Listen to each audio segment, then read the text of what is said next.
अहमद अवैस साहब, जो सिर्फ जावेद लतीफ़ साहब नहीं, बाकी भी जो लोग उस दौर से वाकिफ़ हैं और जो पिक्चर पेश करते हैं, बड़ी कराहत अमेज़ पिक्चर बनती है जनरल फैज़ के मुजालिम की। और जब वो कराहत अमेज़ पिक्चर बनती है तो वो खाली जनरल फैज़ हमीद की नहीं बनती, वो आदि जनरल फैज़ हमीद की और आदि इमरान खान की बनती है, और दोनों को मिला दें तो एक बनती है।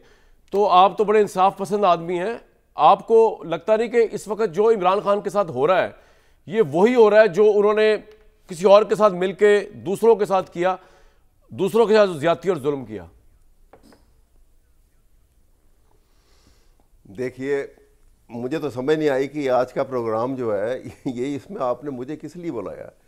दोनों आप आमने सामने बैठे हुए हैं और एक से एक बढ़ के ऐसा लगता है कि सबकत ले जाने की कोशिश कर रहा है हियर से बातों के ऊपर, सुनी सुनाई बातों को ऐसे जैसे कि नवाब साहब ने किस्सा खान रखे होते थे ना, आज तो वो लग रहा है ये दोनों बैठे हुए, और कमाल कर दिया बस। अच्छा सर, और कमाल कर दिया। अच्छा, ये कोई तरीक़ेकार बताएं, ये टीवी के ऊपर ये डिस्कशन वाली इसमें बात कौन थी जो आप लोगों ने की है?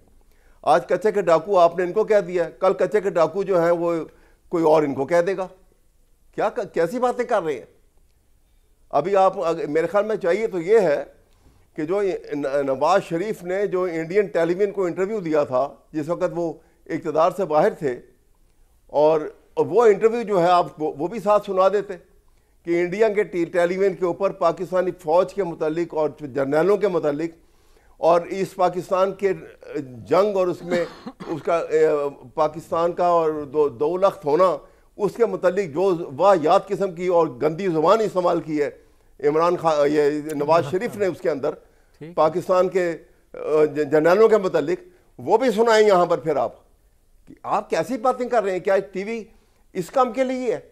मैं तो हैरान हो गई हूँ आपकी। आज I had very high opinion, लेकिन आज का जो आपने आप और साथ जनरल फैज हमीद के मजालिम बता रहे हैं, उसमें हमने और तो किसी को कुछ नहीं कहा। इजाजत दें जनरल तो सर, जनरल फैज सुनिए के बारे में बता रहे हैं। सुनिए जी आपसे बात, मेरी बात सुनिए।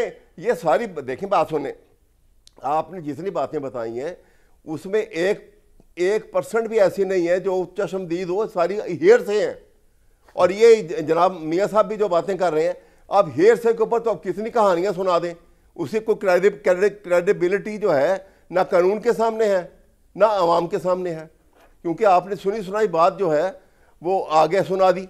अब बात में आपका अगर आपने वो उनकी जुल्म की दास्तानें सुनानी है तो आइए इस हुकूमत की सुने, जब यह हुकूमत कैसे आई है।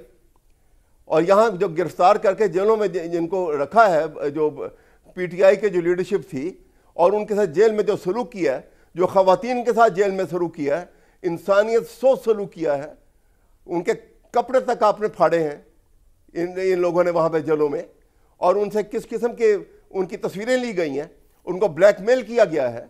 और जजिस के घरों में कैमरे की ये बात करते हैं, और आप भी बात कर रहे थे कैमरे लगाने की। जजिस के घरों में तो आपके सामने ऑन रिकॉर्ड है वो लेटर्स कि जजिस के घरों में कैमरे लगाए गए हैं और उनके बेडरूम के अंदर कैमरे लगाए गए हैं। बताइए वो कैमरे जो हैं वो कोई सेलिब्रेशन के लिए लगाए गए थे, वो ब्लैकमेल करने के लिए लगाए गए थे।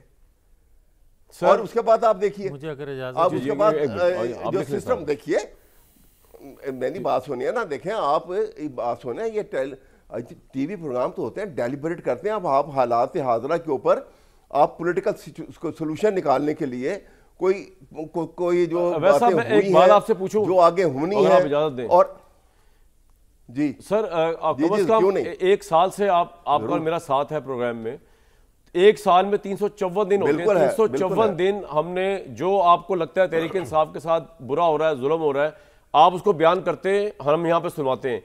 आज आपको लग रहा है अजीब कि मैं फैज हमीद के मुतालिक बात कर रहा हूँ, क्योंकि ये एक बहुत बड़ी मीडिया हैपनिंग हुई है कि एक DGI जो थे जनरल फैज हमीद, जो कि अनटचेबल थे। सर मेरे तो सुन लें, उनको 14 साल कैद बामुशक्कत की सजा हुई है, इसलिए बात हो रही है। कल शायद उनके मुतालिक बात ही ना हो जी, आज तो बात करनी पड़ेगी ना सर उन पे। आज तो उनको कैद हुई है। हाँ जी, तो ये बात आप बात करें जी। मैं देखिए मेरी बात और मैंने आपको जितने सोर्सेज सर मैंने वैसा एक सेकंड सुन लीजिए, मैंने जितनी आपको बताई है, मेरी अर्थ तो सुन लें, मैं आप सुनूंगा आपको, आप सुन तो लें सर, एक सेकंड सिर्फ दे दें मुझे। मैंने आपको जितनी बातें बताई हैं, मैंने ये नहीं कहा कि जी मेरे सामने फलां चीज हो रही थी, मेरे सामने। मैंने आपको बताया कि मुझे उस वक्त के आर्मी चीफ ने बताया, और उस वक्त के army chief general Faiz Hamid के साथ बिल्कुल ऑन बोर्ड थे, वो उनके मुखालिफ नहीं थे। मैं उस कॉन्टेक्स्ट में आपको बता रहा हूं कि मैं आपको हल्की गवाही नहीं दे रहा आपको, मैं एक बड़े हाई लेवल की पोस्ट की बात, मैं को हवा में बात नहीं कर रहा। मुझे भी पता है आप एक मोतबर आदमी, आपके सामने बात हो रही है और मेरा शो बड़ा क्रेडिबल है। मैं कोई माजे गाजे की बात नहीं कर रहा, गली में चलते किसी मोहल्ले के बंदे ने मुझे कह दिया जनरल फैज ने ये किया। मैं आपको आर्मी चीफ को कोट कर रहा हूं, उस वक्त के आर्मी चीफ को। और मैं ये नहीं कह रहा मैंने अपनी आंखों से देखा कि किसके ऊपर टॉर्चर हो रहा था, मैंने तो नहीं देखा, लेकिन मैंने अपनी आंखों से ये भी नहीं देखा कि एमएलएस को वो लेके आया करते थे। लेकिन इमरान खान साहब ने जब पॉडकास्ट किए उतरने के बाद, वो खुद बताया करते थे कि हमारी मेजॉरिटी नहीं थी तो हम एजेंसी को कहा करते थे। एजेंसी का सरबराह कौन था? जनरल फैज हमीद। तो यही कम जुर्म नहीं है जनरल फैज हमीद और इमरान खान का कि उन्होंने पार्लियामेंट को कॉम्प्रोमाइज किया ना। मैं यही जी अब आप फरमाइए। सुनिए ना, अभी आपको बता रहा हूं, यही मैं आपको बता रहा हूं कि इन्हीं बातों पे आप आए तो पाकिस्तान के आइन के अंदर जो ट्राइकोटमी ऑफ अथॉरिटी को और उसके बाद रूल ऑफ लॉ को और उसके बाद सुप्रीमेसी और इंडिपेंडेंस ऑफ जुडिशरी को किसने तब्दील किया? इलेक्शन को रिग करके किसने अनइलेक्टेड बंदों को वहां पर पार्लियामेंट के अंदर बिठा के और जिनका हक था उनको सड़कों पे बिठा दिया। सर आएगी बारी।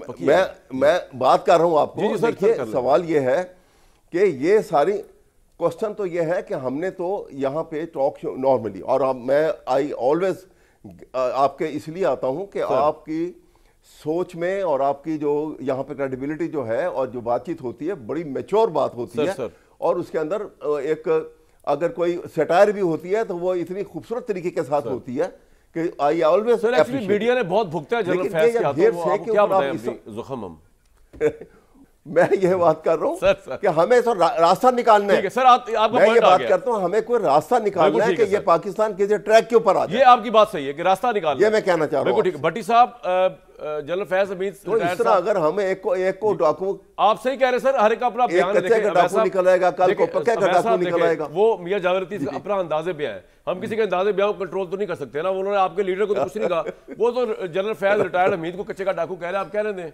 आपका और मेरा क्या जा रहा है उसमें। भट्टी साहब ये साइड डिस्कशन के बाद आपको क्या लगता है कि नून लीग जो है जो फरमा रही है, अब क्या उनको सेटिस्फेक्शन मिल गई है? वो फैज हमीद को अब पॉलिटिकल माइलेज के लिए तो इस्तेमाल करें, नंबर 1, और नंबर 2 कितना % चांस है कि वो वादा माफ गवाह बनेंगे इमरान खान के खिलाफ? मेरा नहीं ख्याल भट्टी साहब गवाह की ना इस वक्त अहमियत होगी, भट्टी साहब होती है। मैं आपको एक का जवाब दे दूंगा, एक सेंटेंस। जी। वादा माफ गवाह जो होता है ना, उसकी क्रेडिबिलिटी उस वक्त होती है कि उसको इंडिपेंडेंट एविडेंस से कॉरोबोरेट किया हुआ हो। ठीक है, उनकी उसकी एब्सेंस में अकेले वादा माफ गवाह की कोई अहमियत नहीं। ठीक है सर, कानून ये कहता है। ये आपका लीगल पॉइंट आ गया। ये मैं आपको सर बिल्कुल ठीक है जी भट्टी साहब। तो अब देखिए ना, ये भट्टी साहब की बारी है सर। सुनिए आप एक बात और जी, चलिए आप कर लें, मैं आपको दोबारा आऊंगा, वैसा आऊंगा दोबारा। जी भट्टी साहब।